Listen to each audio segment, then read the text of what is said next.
dia, sétimo ano. Sejam todos bem-vindos a mais uma aula de ciências. Então, como orientação da aula anterior, peço que vocês organizem um local de estudo, acompanhem a aula juntamente com o livro de vocês e realize anotações importantes no decorrer da aula. Essas anotações devem ser enviadas para mim e servirá de auxílio na realização das atividades. Então, como vocês sabem, na aula anterior nós estudamos o reino plantae, biodiversidade vegetal, onde nós abordamos um dos grupos que as plantas se separam. Então, nós sabemos que as plantas elas estão classificadas em criptógamas, que são compostas pelas briófitas e as pteridófitas, e as fanerógamas, que são as gimnospermas e as angiospermas. Hoje vamos falar um pouco sobre as fanerógamas. Então vamos conhecer agora um grupo de vegetais bastante numeroso e dotado de estruturas reprodutivas visíveis e que nós conhecemos bem. Como, tia, que essas estruturas são visíveis? Nós podemos vê-las através da semente. Então, essas estruturas visíveis é a semente, e que em algumas espécies nós também chamamos de caroços. Por exemplo, na maçã nós temos as sementes, já na manga nós temos o caroço. Então, entrando em cada uma das espécies encontradas nessa classificação, e partindo então para as gimnospermas, elas vão ser plantas dotadas de sementes, onde não vão depender da água para realizar a reprodução, e elas possuem vasos condutores de seivas. Foi o que foi explicado na aula anterior, que são plantas vasculares, porque possuem vasos condutores que vão transportar os nutrientes dentro da planta. Por essa razão, elas também são consideradas traqueófitas. É uma característica que foi adquirida às plantas através da evolução, que aconteceu desde as briófitas, que eram avasculares, até conforme as outras plantas foram sendo geradas, das pteridófitas, as gimnospermas já são plantas vasculares. Neste grupo vão estar aquelas que não apresentam frutos, ou seja, as sementes elas vão ser nuas, elas não vão ter aqueles frutos para cobrir, para proteger. São exemplos desse grupo os pinheiros, as sequoias, dentre outras diversidade de plantas que compõem esse grupo. Então, partindo para nós vamos ter o estróbilo masculino e o estróbilo feminino. Então, como é que acontece? O estróbilo masculino, ele vai produzir grãos de pólen. Esses grãos de pólen vão ser transportados para o estróbilo, onde vai se encontrar o óvulo. Esse processo, que vocês conhecem, é chamado de polinização, ou seja, o pólen vai do estróbilo masculino para o feminino. Através de quê? Da ação do vento. No estróbilo feminino, esses grãos eles vão formar um tubo polínico que vai crescer, penetrar o óvulo, onde vai ocorrer o encontro do núcleo espermático, no caso o anterozoide com a oosfera. O anterozoide vai ser o gameta masculino e a oosfera o gameta feminino. Quando acontecer essa junção desses dois gametas, vai formar então o embrião. Então, o óvulo que vai comportar o embrião, ou seja, o embriãozinho vai estar dentro do óvulo, ele vai se transformar numa casca resistente e repleta de nutrientes para provê-lo de proteção e alimento.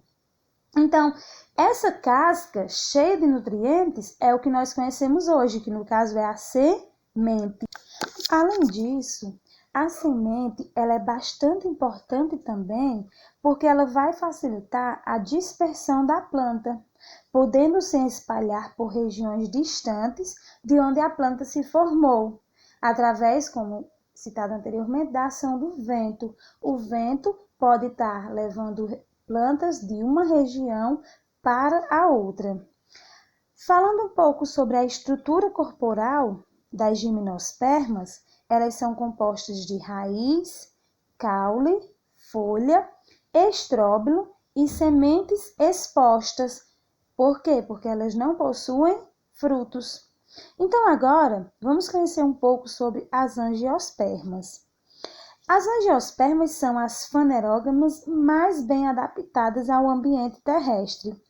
E também elas compõem a maior parte dos vegetais. Sabem por quê? Prestem bem atenção. As angiospermas, elas vão possuir as sementes igual às gimnospermas, só que tem uma diferença. As angiospermas, elas vão possuir flores e frutos, já as gimnospermas não possuem, as sementes são nuas, né? Verdade? Elas não têm os frutos. Nesse grupo de plantas, vai haver também uma classificação particular, onde vai levar em conta a presença de um ou dois cotilédones. E o que são esses cotilédones? Vão ser as folhas primordiais dos embriões das plantas, onde esses embriões vão ser ricos em reservas de nutrientes que são importantes para o desenvolvimento inicial do vegetal. Ou seja, então vamos analisar. Monocotiledôneas é que vão possuir um cotilédone, como por exemplo a bananeira, o arroz e a gramínea. Então, as primeiras folhas primordiais vai ser composta só por um cotilédone.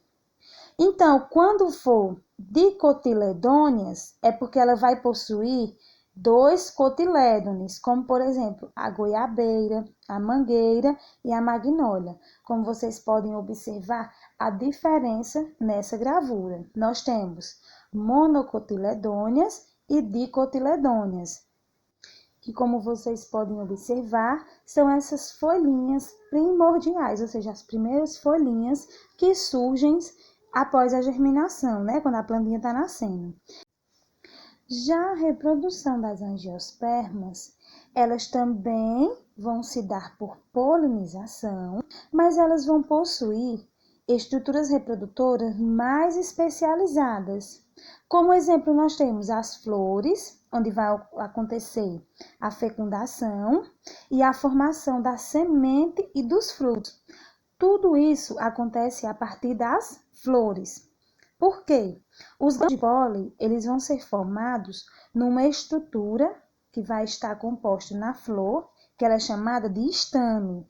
E eles vão ser deslocados até o ovário, que contém as células reprodutoras femininas.